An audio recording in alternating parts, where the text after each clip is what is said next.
Well, howdy, Al. This is Jason from Southern Bush Motorsports. Glad to see you back to check on another Tales from the Bush. I think I called this one You Be the Judge. This is one of those times I made a trip up, I think it was Nebraska that I was in, I'm not really sure. But this yard was pretty cool. This guy had just stuffed these things away all over the place. He really liked the Pontiacs and the Chevrolets and stuff, but this is another situation. I wish I would have had more room on my trailer because I should have picked up a lot more of these cars. But he had all kinds of stuff. Like he had judges and all kinds of stuff. Um, he sold a lot of parts over the years, and a lot of these cars were cut up and bits and pieces and all that stuff. And there's a reason why I had a picture of that black car. We're walking through the field, and I had put my arm out and I told everybody stop. Nobody moved. And I always carry a gun with me just because I carry money with me and stuff. And they're like, what's going on? I said, behind that black car, there's a cougar, a mountain lion. No. Oh, yep, there's a mountain lion right there. Nobody moved. You run, I'll shoot you. And the mountain lion came out, looked at us, and walked on by. And he goes, damn, I've never seen a mountain lion on my property. Anyways, look at that GTO right there. I think that was a 442. This guy really liked his 442s. He had some cool stuff. A lot of these cars have been stripped of some parts and stuff. I guess it's how the fella made some money over the years, but, that's what we do, and God bless him for doing it. Look at that body. The craziest thing about, considering where I was, I don't know, I guess up north they don't use a lot of salt on the roads, because a lot of these cars were pretty solid. But, we walked around this really big property. I bet you it was probably a 100 acre property. Now a lot of these pictures that I'm showing are just, they got mixed up in bits and pieces of cars that this fella had, but I included the whole folder because you never know if somebody's putting a car together and might need the picture. That was one of the cars that he had done himself and he was almost finished. It was a beautiful GTO. He was almost finished the car too. And look at that nice interior. I always like that GTO interior. Can't say that I'm a diehard anything. I like them all. And also, while you're watching this video, I want to let everybody know that the reason I came out of retirement is I just could not believe what I was seeing after years of being in retirement. All these fake ads and scammers and all kinds of stuff, and it needed to be stopped. And that's why I opened up Southern Bush Consulting. There'll be a link in the bottom there to go to my link tree so you can get to me and contact me if you need to. If you're looking at buying a classic muscle car or a collector car or something, I've helped so many people to a point where I realized I really needed to start this as a business. I had a customer the other day that was looking at buying a car, and it was supposedly a car that had been sitting there and been there for years and not moved and stuff. And the thing with my office, the way I'm set up now, is I've got 55-inch monitors on the wall and slide screens and all this stuff. So I can see what you can't see. So I blow up these pictures and I look at it and I'm like, if that car hasn't been moved, why is there tire tracks from right in front of the car all the way back that are fresh enough that I can see? So this found out this thing was saved. This thing was staged. It was a staged car. And the truth came out when they found out that I was involved. When the guy said, look, I've contacted Jason at Southern Bush Motorsports, and within a few minutes the guy wouldn't return any phone calls and that. And that's what happens. I'm nobody important, but I've been in this industry for a long time. And usually the BS will stop when they know that I'm involved. So it's a big help when you're trying to buy a car. And I've seen so much garbage. I just had to come out of retirement. And so, like I said, I started Southern Bush Consulting. You can find me on Facebook, and I will have a link tree link below. But this guy's property was really cool. He has some pretty sweet cars. A lot of Firebirds and Trans Ams and stuff. He has some really cool Trans Ams out there. One of them, I wish I knew more about documenting these cars, because I thought that this was a Formula S, one of those 455 Formula S cars that's like super, super rare. This was the car here. I wish I knew more about it. It had the wrong hood on it, but the other hood was lying beside it. And, I always kept books with me and stuff because I don't know everything. I mean, I know a lot, but I just definitely don't know everything. That was a Super Bee that I picked up that somebody had done all the body work on and stuff like that and just ran out of money. Ended up bringing that home with me. And look at the shaker hood on that thing. You know, gosh, I wish I knew more about these cars when I was out there.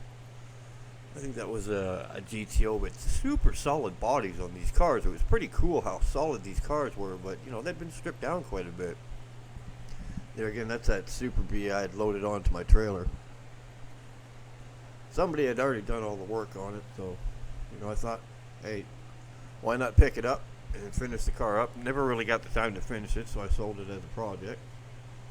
Let's see what we got going. Look at the interiors of those cars. Completely untouched, a little rough, but that car could definitely be cleaned up, and it was a 4-speed car. That's the interior of couldn't get the door open on that one, but that was a pretty cool car that was sitting there. I can't remember, I think it was a Camaro. No, it's just neat to see all these old cars out in the field. It was, guy had a hell of a snake problem out there. Get into that briar that's wrapped around those cars, and well, it can cause you some problems. So I got a little trick I used when I came out. Looks like that his and hers shifter, right there. That's what that looks like to me. And a big old convertible. Not all of these cars are super rare, but it's cool to go out to. It's cool to see all this stuff on other people's properties. That. You know, it's I just wanted to share my photo. Now that was one car right there that I was ticked off with myself that I didn't pick up, because that was a real 442, super solid car. Everything was complete on the car. He never let anyone take any parts off the car at all. I should have loaded that car up, but I didn't. That's just my mistake. There were a lot of situations like that. He had some weird stuff, like, I don't know, he must have picked up some cars off of like a forest, had collapsed trees in it or something. I mean, I really couldn't tell you, but a lot of these cars, the roofs were collapsed on them. Cars were in perfect shape, but the roof was flat. Look at that convertible right there. I mean, that car has been stripped, but it was pretty solid. Big old station wagon. Boy, if you hit a car nowadays in that thing, you'd kill everybody in the car. And it was complete too. It had the big motor in it. I said, it looks like a big block. I'm not really sure. I can't remember what it was. But he had some pretty cool engines that he had stocked up. He liked to strip the cars himself, so he, like I said, he sold a lot of the parts and stuff. This isn't a real big find with super rare cars, but you know, it just gives you an opportunity to see some of the places that I've been. I think that was a Le Mans. Might have been a GTO. Look at that interior. That's great, man. Everything's there. A little rough, but she's all there. And all those took out the rear end. Look at the patch panel. I never get a chance to even look at all these pictures unless I post them. It's been so long since I posted that. I took all these pictures. Geez, it was like 2000, I think. But he had a bunch of garages full of parts and cars. And it was just cool, because everybody does things differently. They collect cars differently. They save stuff differently. You know, right there is that was the car that he had been finishing there. It was that GTO. There's that 442. I mean, she's rough and she needs fender wells, but the quarters were decent on it. But that car was like really untouched. I just wish I would have picked that thing up. I'm not big on the 68 442s, but that car definitely would have been worth saving. That is for sure. I tried hard to take as many pictures as I could, because a lot of these people, you know, I basically show up on their property unannounced. I think that was the moment there, but yeah, I show up at a lot of these properties unannounced, but the only thing that saved me, a lot of people knew who I was. I made it a habit to not show my face, because I didn't like to get stopped when I was going out in car shows. I never could actually go to a car show without getting bugged a lot. Everybody wanted to know where the big cars were, and you know, I just shake good on that car. Some of these cars were rotted out and rough, but you know, they were what they were. Cars were what they are. There's the other side of that 442. I'm not sure. What was that GTO that he had? He ended up, if I remember right, he ended up finishing that car and putting it on eBay. When he put a lot of work into it, see, he wanted a lot of money for the car. It's expected when a guy puts the work in the car, he wants money for it. There's a nice little one right there. So, that was a Trans Am. You see how solid these cars are, they're just, there's that convertible thing.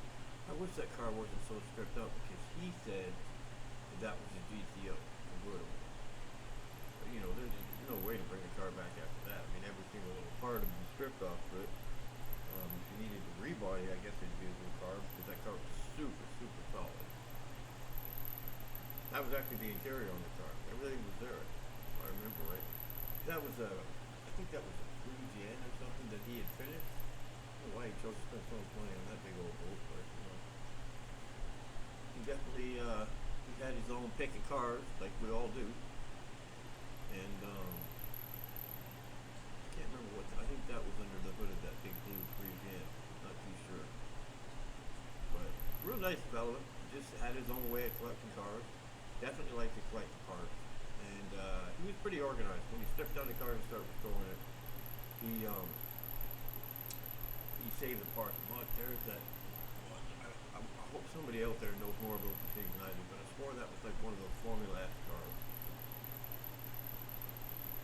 Some pretty cool stuff. Another GTO convertible. I actually took this. I think that was underneath that car. There was enough room to get underneath there. These cars were super solid underneath. I think that was a Chevelle. Not sure if that's a Chevelle. But he said a lot of times he got the cars like the way they were. Look at that motor sitting in there. That's a potential saver if it was somebody that really wanted a Chevelle, because he didn't want a lot of money for these cars. I think the most expensive I heard him say for anything was like $1,000. That was the one car I wish I would have got. That was a real judge, and he wouldn't sell it. But I appreciate you stopping by and checking out this another Tales from the Bush, and I called it You Be the Judge. And don't forget to check out our Facebook page, Southern Bush Consulting, and there'll be a link down there